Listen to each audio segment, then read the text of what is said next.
Hello students, যারা মাধ্যমিক 2026 এর ক্যান্ডিডেট তাদের ম্যাথামেটিক্সের মানে অঙ্কের পর্ষদের টেস্ট পেপার থেকে 423 পেজের অবজেক্টিভ এই পার্টটি নিয়ে আজকে আলোচনা করব। এই পেজের অবজেক্টিভ বলতে 4-এর 1, 2, 3, 4 এই অঙ্কগুলো, 4 নং প্রশ্নে যে অঙ্কগুলো আছে সেগুলো নিয়ে আলোচনা করব, যেখানে প্রত্যেকটি কোশ্চেনের মার্কস 2। তো চলো শুরু করা যাক। এখানে দেখো, আমি বললাম যে তোমাদের 4 থেকে স্টার্ট করব। 4-এর প্রথম অঙ্ক বলছে কি, যে বার্ষিক শতকরা চক্রবৃদ্ধি সুদের হারে বা বার্ষিক নির্দিষ্ট শতকরা চক্রবৃদ্ধি সুদের হারে কিছু টাকা n বছরে 3 গুণ হলো। n বছরে হয় 3 গুণ, তো কত বছরে এটা হবে 81 গুণ। মানে আমাদের বছরটা বের করতে হবে। তা প্রথমে হয় কি, যে n বছরে হয় 3 গুণ, n বছরে হয় 3 গুণ, আর কত বছরে হবে সেটা 81 গুণ। এই হলো বিষয়টা। এই টাইপের অঙ্ক আসার সম্ভাবনা আছে। চলো আমরা শুরু করি। এবারে যেহেতু পরীক্ষার সামনে, তোমাদের সংক্ষেপে আমি একটু বোঝাবো যাতে তোমাদের কনসেপ্টটা ঠিক থাকে, পরীক্ষার হলে একটু গুছিয়ে লিখবে। তো 4-এর 1 নম্বর অঙ্ক। তো আমরা যদি মূলধনকে পি টাকা ধরি, এগুলো কিন্তু ধরি, আর সুদের হার যেটা চক্রবৃদ্ধি সুদের হার সেটাকে ধরলাম R%, এবং যদি ধরি সেটা যে ধরি x বছরে 81 গুণ হয়।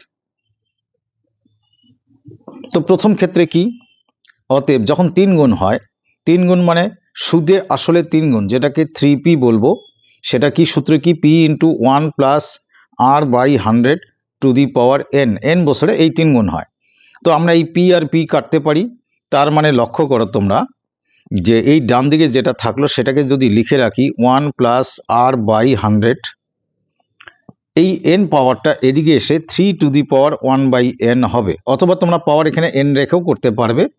তো দ্বিতীয় ক্ষেত্রে যখন 81 গুণ হবে, তখন সূত্রটা কি, 81 গুণ মানে কি, সেই মূলধন পিটা 81p হবে, আর সূত্র কি, p × 1 + r/100 টু দি পাওয়ার, এবার লিখবো আমরা কত, x।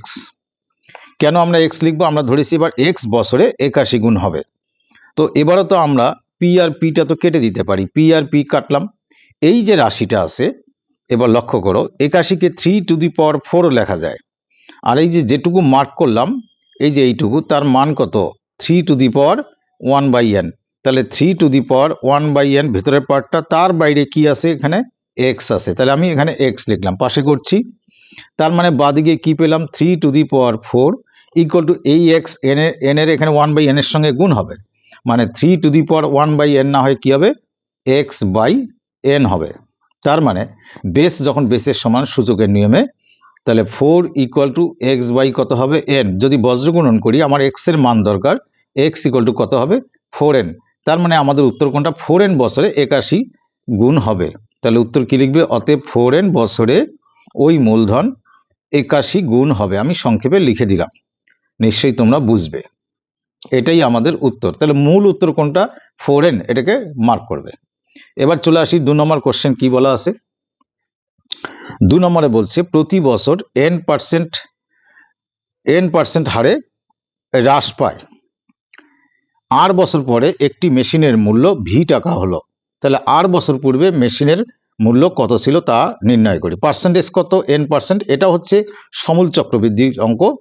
আর বছর কত, আর দেখো আমি বলছি, পার্সেন্টেজ হচ্ছে n%, বছর কত, বছর আর, এবং মূল্যটা কমে কত হলো, মূল্য কমে হয় কত, ভি টাকা।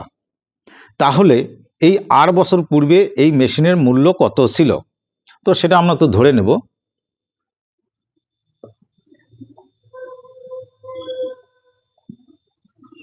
এটা হচ্ছে 4-এর 2। ধরি আর বছর পূর্বে মূল্য ছিল, মানে মেশিনের মূল্য ছিল সমান সমান x টাকা। এই x টাকা থেকে মূল্য হ্রাস শুরু হয়েছে। তাহলে সূত্র হিসাবে আমরা কি লিখব, মূল্য হ্রাস পেয়ে কত হয়েছে, ভি টাকা। এই ভি টাকা হয়েছে কি করে, যে আর বছর পূর্বে যে মূল্য ছিল এক্স ইন্টু 1 মাইনাস, হ্রাস পেলে মাইনাস আর বাই 100, আর কিন্তু পার্সেন্টেজ নয়, এখানে percentage n by 100 to the power কত বছর, এই যে বছরটা আর, এখানে সংখ্যাগুলো মানে চিহ্নগুলোকে চেঞ্জ করে দিয়েছে। তাহলে আমরা মূল কথা কি বের করতে হবে, এক্স এর মান বের করতে হবে। তাহলে এবার লক্ষ্য করো, এটা যদি ঘুরিয়ে লেখো x into 1 minus n by 100 to the power r equal to V. অতএব এক্স ইকুয়াল টু কত হবে, ভি বাই এই পুরো রাশিটা, সেটা কি 1 minus n by 100 to the power আর। এই নিচের পাওয়ারকে যদি উপরে নেই তাহলে এক্স ইকুয়াল টু কী লিখবো, ভি ইন্টু এই রাশিটাকে যদি আমি উপরে লিখি n বাই 100, তখন আর হবে না, কি হবে, মাইনাস আর। তো এক্স এর মানটাই আমরা বের করব। তাহলে এটাই হলো মূল্য ছিল কত বছর আগে, আর বছর পূর্বে। তাহলে উত্তর কি লিখবে, অতএব আর বছর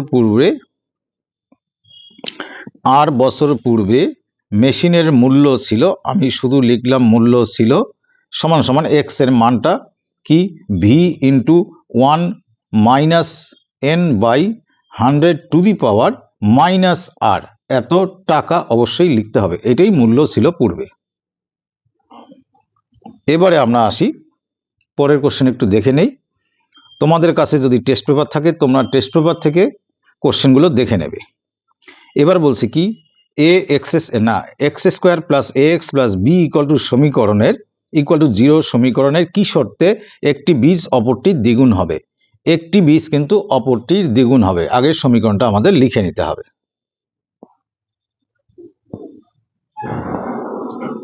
তাহলে 4-এর কোশ্চেন নাম্বার হচ্ছে 3। সমীকরণটা কি, x square plus a x plus b equal to 0, এখানে কি শর্তে একটি বীজ অপরটির দ্বিগুণ হবে। তো একটি বীজকে যদি আমরা আলফা ধরি একটি বীজ ইকুয়াল টু আলফা, অতএব অপর বীজ দ্বিগুণ মানে 2 আলফা। তাহলে বীজদ্বয়ের গুণফল কত হয় বা যোগফল কত হবে, দেখো, অতএব বীজদ্বয়ের যোগফল মানে alpha plus 2 alpha equal to এই সমীকরণে বীজদ্বয়ের যোগফল minus b by a, minus b মানে এখানে এ আছে, মাইনাস এ বাই এ মানে এই যে এক্স স্কোয়ারের সঙ্গে যে 1 আছে সেটা, তার মানে মূলত এখানে 3 আলফা ইকুয়াল টু কি হলো, মাইনাস এ, কথাটা মাথায় রাখবে। আর পাশে যদি বীজদ্বয়ের গুণফল বের করি, alpha into 2 alpha equal to c by a, c এর জায়গায় এখানে কি আছে বি, আর এ এর জায়গায় এখানে কি আছে 1, তার মানে কি পেলাম 2 আলফা স্কোয়ার ইকুয়াল টু পেলাম বি। অর্থাৎ কি না, আমি যদি এটাকে স্কোয়ার করি তাহলে 3 alpha whole square equal to minus a whole square, মানে কি 9 alpha square equal to a square, কোনো মাইনাসের হোল স্কোয়ার হয় স্কোয়ার। তার মানে আমি যদি এই যে এখান থেকে যদি আলফা স্কোয়ারের মানটা নিয়ে আসি, আলফা স্কোয়ার ইকুয়াল টু কি বি বাই 2, এটাকে যদি এখানে অ্যাপ্লাই করি তাহলে 9 into b by 2 equal to a square. তাহলে বজ্রগুণ করলে কি পাচ্ছি আমরা, এই 2 দিয়ে এ স্কোয়ারকে গুণ করলে 2a square equal two 9b, এটাই কিন্তু শর্ত বা সম্পর্ক, এই শর্তে। তাহলে এটি নির্ণেয় শর্ত, যে শর্তে একটি বীজ অপর বীজের দ্বিগুণ হবে। এবারে পরের কোশ্চেনে আসছি।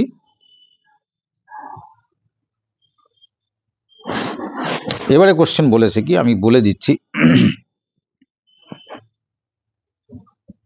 4 রোমান 4, প্রথমেই দেওয়া আছে a plus b is to root over a b equal to আছে 2:1। এটার থেকে আমাদের বের করতে হবে যে a ইজ টু বি কত। এটা বইয়ের অনেক জায়গায় তোমরা দেখেছো, পুরনো অঙ্ক, আরেকবার রিভিশন হোক। a প্লাস বি নিশ্চয়ই আমরা উপরে লিখব, আর এই যে রুট ওভার এ বিটা নিশ্চয়ই নিচে লিখব, ইকুয়াল টু 2/1। যদি আমরা বর্গ করি তাহলে উপরে কি হবে, a plus b whole square, আর নিচে বর্গ করলে শুধু এ বি, এখানে 4 নিচে 1, তার মানে উপরে কি হচ্ছে a square plus B square plus 2ab by a b equal to 4/1 আসে। তো আমি এখানে চাইলে বজ্রগুণ করলে কি পাবো? a square plus B square plus 2ab equal to 4ab। তো 4ab যদি বাদিকে নিয়ে আসি তাহলে a square plus B square এটাকে যদি এর পাশে নিয়ে আসি মাইনাস কি হবে 2ab ইকুয়াল টু কি হলো 0। এখন দেখো এটা সমীকরণ কি সূত্র ফেললে কি হবে a minus b whole square equal to 0। তাহলে শুধু a মাইনাস বি যদি বলি 0, কারণ স্কোয়ার ওদিকে গেলে বর্গমূল, তার মানে a কে বাদিকে রাখলে ডান দিকে কি যাবে b, a ইকুয়াল টু কি হলো b। এই a কেও b দিয়ে ভাগ করলাম আর b কেও b দিয়ে ভাগ করলাম, তার মানে আমি কি পাবো a by b equal to এদিকে কি পাচ্ছি 1/1। এই b দিয়ে b কে কাটলে এখানে 1 এখানে 1, দেওয়ার পর আমরা লিখতে পারি a is to b equal to 1:1। অঙ্কটা ইজি আছে কিন্তু আসার সম্ভাবনা আছে, এটাকে অ্যাভয়েড করবে না।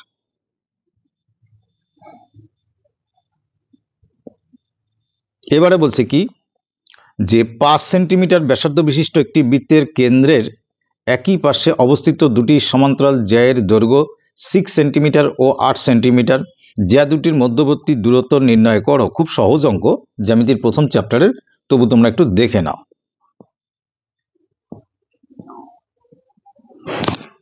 তাহলে এটা হচ্ছে 4(5). তো আমাদের একটা বৃত্ত আঁকাতে হবে, তার একই দিকে দুটো জ্যা আছে। তো নিচের দিকে আমি আঁকালাম, এখানে একটা সমান্তরাল জ্যা আর এখানে একটা সমান্তরাল জ্যা, এই দুটো জ্যা পরস্পরের সমান্তরাল। এবার বৃত্তের কেন্দ্র যদি এটা হয় তো এখান থেকে প্রথম জ্যায়ের উপর লম্ব টানলাম, ঠিক ওই লম্বটাই যদি আমরা এগিয়ে যাই তাহলে যেহেতু সমান্তরাল এরা সেটা দ্বিতীয়টার উপর লম্ব হবে, তাহলে এই একটা লম্ব চিহ্ন, এই একটা লম্ব চিহ্ন। এবার এখানে যদি এটা যোগ করি এটা বৃত্তের ব্যাসার্ধ হলো, ঠিক তাই এখানেও যদি আমি যোগ করি এটাও বৃত্তের ব্যাসার্ধ হবে। তাই এটার নাম দিলাম ও, প্রথম জ্যায়ের নাম দিলাম এ বি, তারপরে নাম দিলাম সিডি, আর এখানে প্রথম যে লম্ব টেনেছি সেটা ওই, আর পরেরটা যদি বলি ও এফ। তাহলে এখানে লক্ষ্য করো প্রথম জ্যা এ বি জ্যায়ের দৈর্ঘ্য হচ্ছে একটি 8, মানে এ বিটা 8। তো এখানে বেশি কথা না লিখে ইবি হচ্ছে এ বি জ্যায়ের হাফ অফ এ বি। তো এ বি যা 8 সেন্টিমিটার একবারে লিখলাম, তাহলে এটা কত হবে 4 সেন্টিমিটার। আর এইদিকে এফ ডি যদি বলি, এই যে এফ থেকে ডি পর্যন্ত এটা হলো ছোট জ্যায়ের হাফ, ছোট জ্যাটা কত ছিল 6 সেন্টিমিটার, তাহলে এখানে হবে কত 3 সেন্টিমিটার। তার মানে আমরা আর ব্যাসার্ধ কত, বৃত্তের ব্যাসার্ধ বলা আছে দেখছি 5 সেন্টিমিটার, আর ওবি আর হচ্ছে ওডি দুটোই বৃত্তের ব্যাসার্ধ, সেটা আছে 5 সেন্টিমিটার। এবার যদি প্রথমে আমরা এই সমকোণী ত্রিভুজটা ধরি, এই যে সমকোণী ত্রিভুজ, তার এই যে ওবিটা পেয়েছি, ইবিটা আমরা পেয়েছি কত 4, আর ও থেকে বি কত, এটা 5 সেন্টিমিটার, এটাও 5 সেন্টিমিটার, এই যে নিচেরটা 4 সেন্টিমিটার, তাহলে ও আর ই পাবো পিথাগোরাসের উপপাদ্য দিয়ে। অতএব ত্রিভুজ, এই ত্রিভুজের নাম কি ও ই বি থেকে পাই।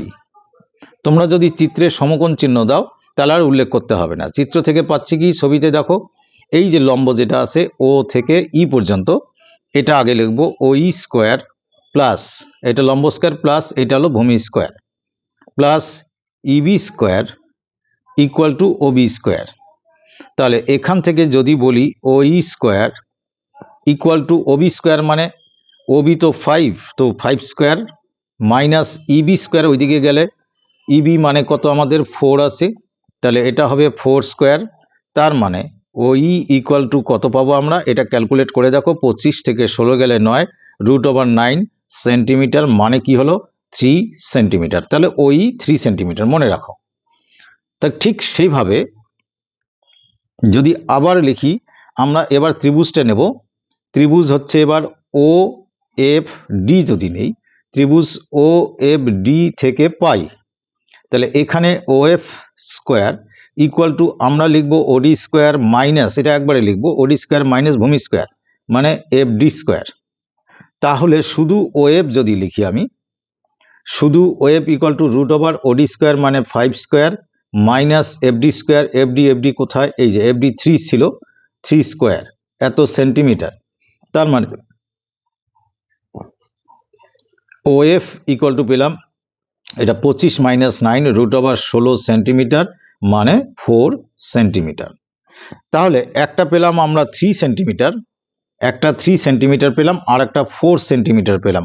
কোনটা 3? ওই কাছের জায়ের দূরত্ব 3, দূরের জায়ের দূরত্ব কত? 4। তাহলে অতএব এবার যদি বলি, ছবিটা পরে দেখাচ্ছি, অতএব জ্যা দুটির মধ্যে দূরত্ব ডিরেক্টলি লিখে দাও 4 মাইনাস 3 সেন্টিমিটার, মানে কত আসবে? 1 সেন্টিমিটার।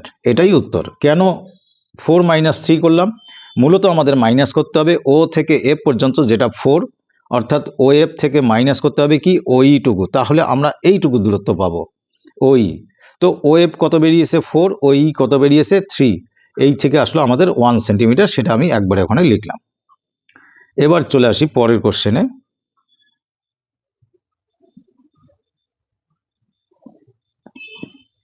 আচ্ছা, বলছে এ বি ই সি একটি বৃত্তস্থ চতুর্ভুজ।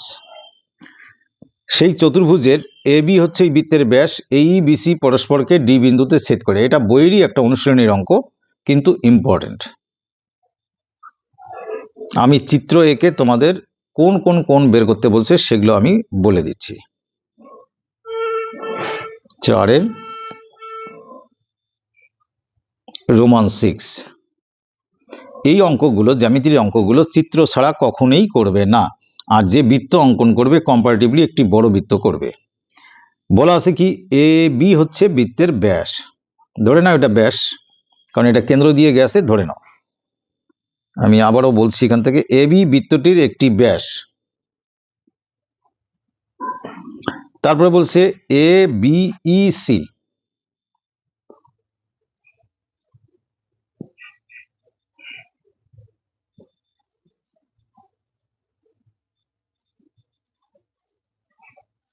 এই হলো বৃত্তস্থ চতুর্ভুজ। বলছে এই বিসি পরস্পরকে ডি বিন্দুতে ছেদ করে। এ আর ই যদি যোগ করি আমি,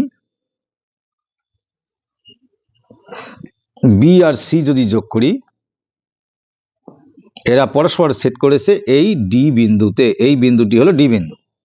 এবার কোশ্চেনে কি কি কোণ আছে সেটা তোমরা চিত্রেও দিয়ে দেবে, আমি যেভাবে লিখছি। Angle C B E, C B E এই অ্যাঙ্গেলটি আছে 35 ডিগ্রি, 35 ডিগ্রি। বিসিই, বিসিই এই অ্যাঙ্গেলটি আছে হচ্ছে 30 ডিগ্রি। তারপরে কোশ্চেন হচ্ছে এডিসি, এডিসি এই অ্যাঙ্গেলটা কত, এরকম কোশ্চেন মার্ক দেবে। আর হচ্ছে এইসি, এইসি এই অ্যাঙ্গেলটা কত, কোশ্চেন মার্ক। এইরকম নিট অ্যান্ড ক্লিন চিত্র করে এখানে কোণগুলো দিয়ে দেবে। এবার একটা জিনিস লক্ষ্য করো, এই কোণটি হচ্ছে 90 ডিগ্রি। কেন?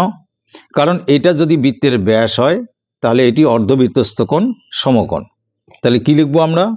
এর সমাধান বা সলভ হিসাবে কি লিখব? কোণ A E B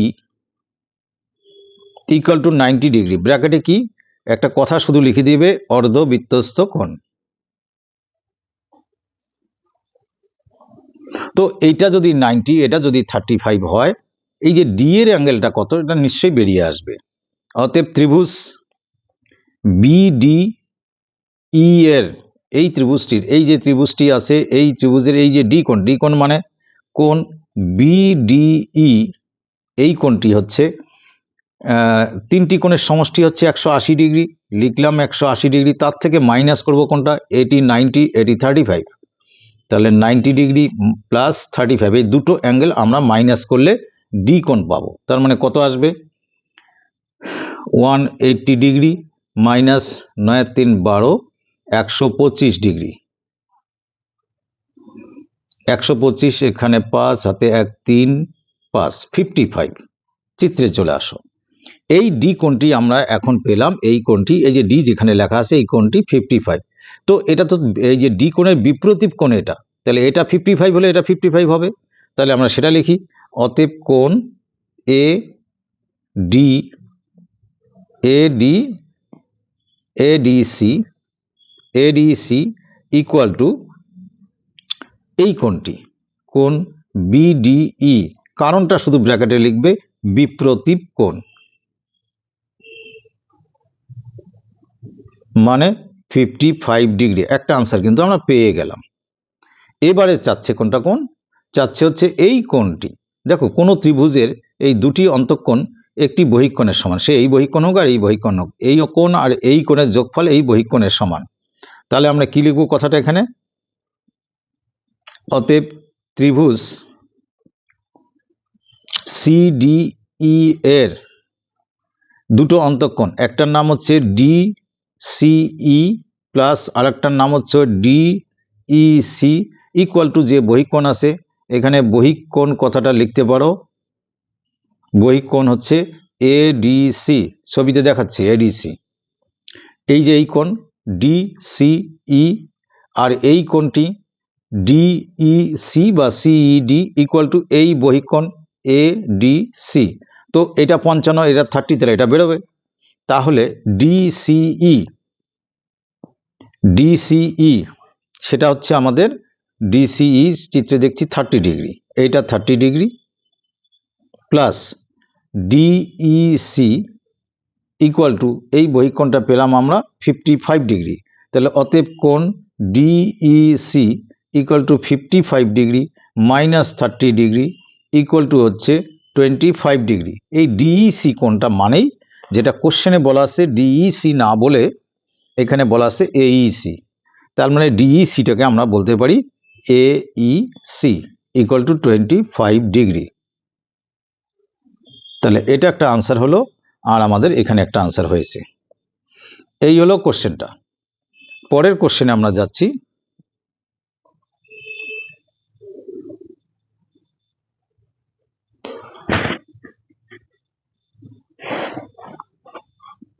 question number 4 এর রোমান 7 আগে করে নিচ্ছি।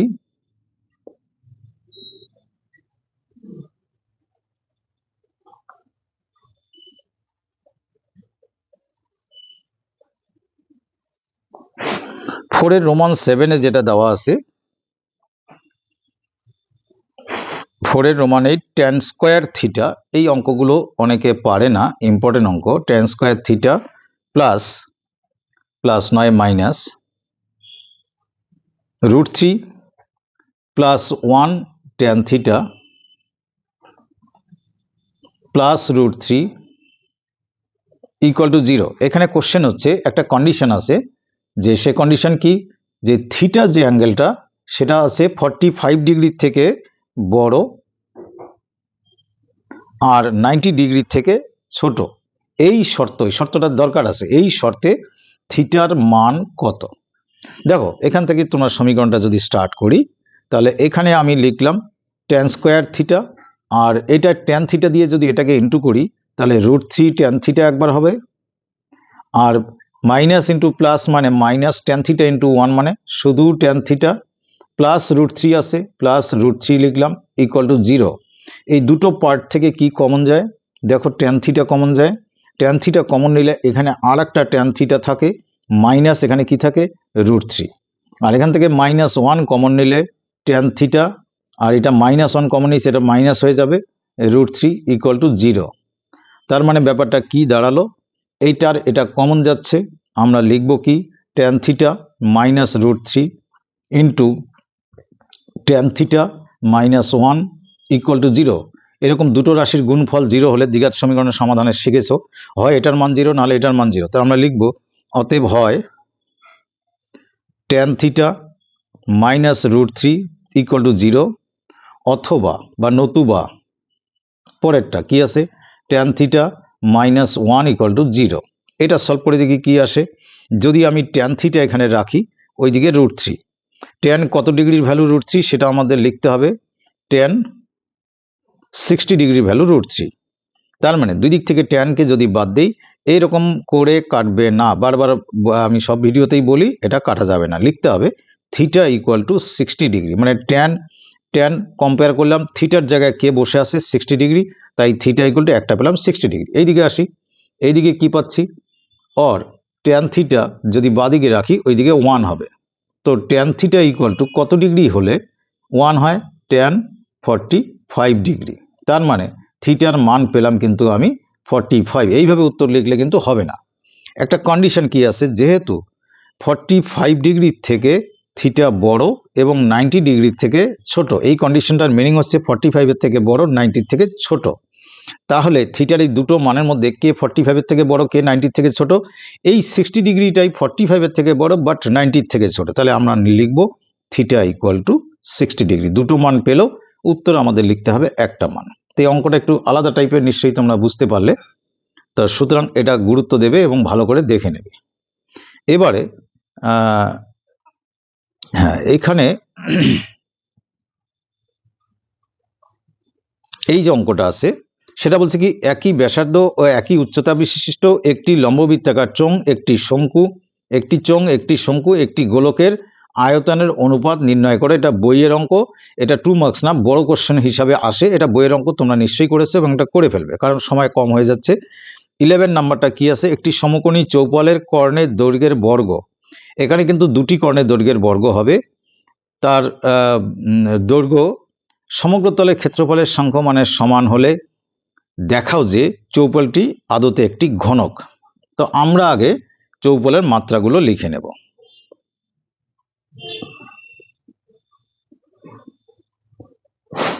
Four Roman number 11। আর একটা ত্রিকোণমিতি বাদ গেল, দেখি কত তাড়াতাড়ি করা যাচ্ছে। বলছে একটি সমকোণী চৌপলের কর্ণের দৈর্ঘ্যের বর্গ। দুটি কর্ণের দৈর্ঘ্য ধরতে হবে। ধরি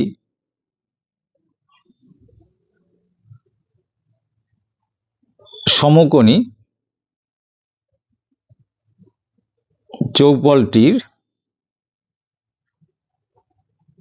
মাত্রাগুলি, একটা এ একক, আর একটা বি একক, আর একটা সি একক। যদি আমরা এইভাবে এবিসি ধরি, দেয়ারফর এ টি কিউ, এদের মাত্রাগুলি কর্ণের দৈর্ঘ্যের বর্গ। একটি সমকোণী চৌপলের কর্ণের দৈর্ঘ্যের সূত্র কি? কর্ণের দৈর্ঘ্যের সূত্র হচ্ছে √a square plus B square plus C square. তো এর বর্গ মানে হোল স্কোয়ার। এবার অ্যাকচুয়ালি এটি দুটি কর্ণের দৈর্ঘ্যের বর্গ হবে। তাহলে একটি কর্ণ যদি এই হয়, দুটি কর্ণ কি হবে? 2। তাদের সমগ্র তলের ক্ষেত্রফলের সমান। সমগ্র তলের ক্ষেত্রফল 2 × AB plus BC plus CA। সাংখ্যমানের সমান, এককের দিক থেকে সমান নয়। তো যদি আমি এটার বর্গ করি তাহলে এই যে বর্গের স্কোয়ার আর এই যে রুটটা কেটে যায়, তাহলে এখানে একটা 2 আসে। বেসিক্যালি কত হলো? 2 × A square plus B square plus C square. আর এদিকে হবে 2 × AB plus BC plus CA। এবার ক্যালকুলেশনটা দেখো, অঙ্কটা একটু অন্য টাইপের। বেসিক্যালি এখানে 2A square plus 2B square plus 2C square হলো equal to 2AB plus 2BC plus 2CA। 2A square থেকে বুঝে যাবে, এবার এখান থেকে একটা স্কোয়ারকে আমি বের করে আনলাম, আর AB 2ABটাকে এর পাশে এনে মাইনাস করে দিলাম, আর 2B স্কোয়ার থেকে একটা B স্কোয়ারকে বের করে নিলাম। তাহলে এখানে আরেকটা স্কোয়ার ছিল, সেটাকে পরে লিখবো। এই B স্কোয়ার থেকে আরেকটা B স্কোয়ারকে এখানে লিখলাম, দুটো হয়ে গেল।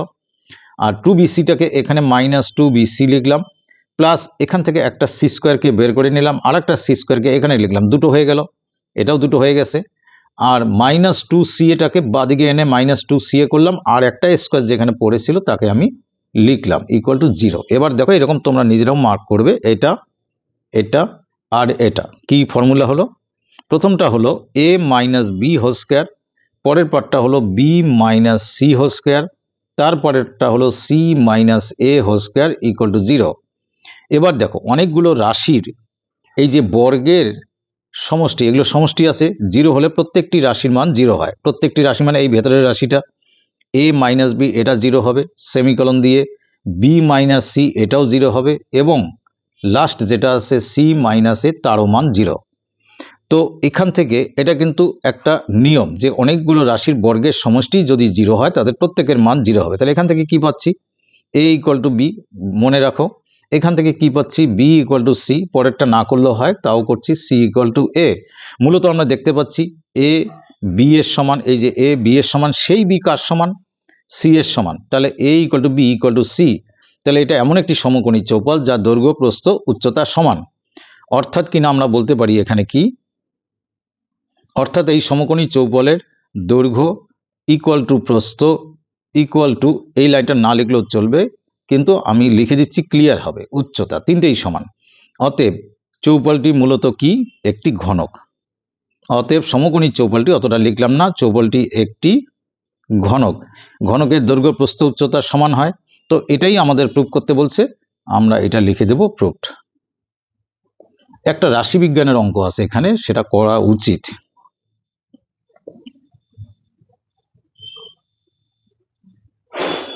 রাশিবিজ্ঞানের কোশ্চেনটা এরকম আছে, আমি বই থেকেই বলি, খুব ছোট্ট অঙ্ক কিন্তু রাশিবিজ্ঞানে এই অঙ্কগুলো আসে।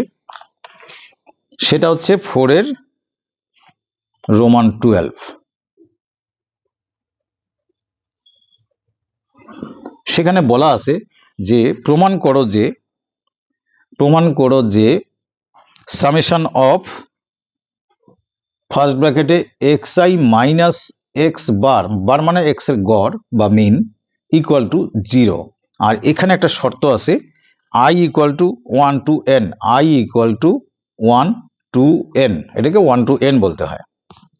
তো আমরা যদি এলআইসিএস দিয়ে শুরু করি তাহলে এরকম লিখব, summation of i equal to 1 to n first bracket x i minus x bar. তো এই 1 to n কথাটির অর্থ কি? 1 to n কথার অর্থ হলো এই জিনিসটাই আমরা n বার লিখব। কিভাবে লিখব? এক্স আই এর প্রথমটা হবে 1 মাইনাস এক্স বার প্লাস দ্বিতীয়বার কি লিখব? আই হচ্ছে 1 এর পরে 2 হবে, এক্স টু মাইনাস এক্স বার, কারণ এখানে তো আই নেই, এটা এক্স বারই থাকবে, প্লাস আবার কি লিখব? এক্স এখানে 2 হয়েছে, এবার 3 মাইনাস এক্স বার হয়ে গেল, প্লাস এইভাবে চলতে থাকবে। কত দূর পর্যন্ত যাবে? যাবে হচ্ছে এক্স এন মাইনাস এক্স বার, এই পর্যন্ত এন সংখ্যক পদের যোগফল। তো এখান থেকে আমি দুটো জিনিস সেপারেট করে নিচ্ছি, x1 x2 x3 xn। এটা যদি আলাদা করে নেই তাহলে কি হবে? x1 plus x2 plus x3 plus dot dot করে এরকম কটা পদ আছে? xn সংখ্যক পদ আছে, আর মাইনাস এক্স বার কটা আছে? এনটি পদ আছে, কারণ আমরা এন সংখ্যক পদ অবধি পৌঁছাবো, তাহলে এখানে এনটি এক্স বার আছে। তো এইটার যোগফল মানে কত? এই পর্যন্ত যদি যোগফল বলি আমি, তাহলে এটার যোগফল মানে যে আমাদের এই সংখ্যাগুলোর যে গড় আছে, গড় কোনটা? এক্স বার গড়কে যদি এন দিয়ে গুণ করি তাহলে সমস্ত সংখ্যাগুলো যোগফল পাবো। তার মানে এই সংখ্যাগুলো যোগফল মানে গড়ের সঙ্গে এন গুণ করলে। আবার শেষেও আমাদের কি আছে? X bar into N. তাহলে একই রাশি যদি দুটো হয়, অর্থাৎ এখানে কি হবে? N x bar minus N x bar. তো এটা কাটলে কি আসে? 0, যেটা আমাদের 0 প্রমাণ করতে বলছে, সেটা RHS এসে গেল।